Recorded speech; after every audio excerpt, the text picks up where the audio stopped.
Hi, I'm Chris Syrick, the Worldwide Product Marketing Manager for the Xerox Baltoro HF Inkjet Press. Do you have a minute? What I like to do is I like to show you, with Matt Oakes, Technical Innovation Specialist, how to get the press ready for the next shift. Let's get started.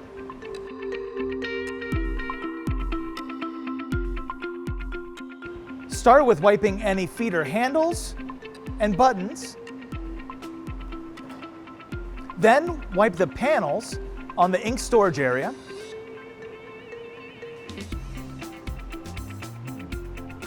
Inside the main engine compartment, you'll want to wipe any panels and paper path handles.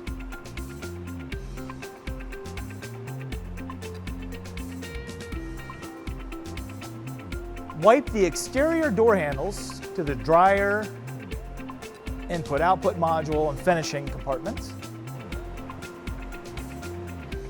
Then execute the end of shift routine. And last but not least, wipe down the keyboards and mice for the P-SIP and the free flow print server controller. And that's the end of shift maintenance routine for the Xerox Baltoro HF Inkjet Press. Thanks for watching.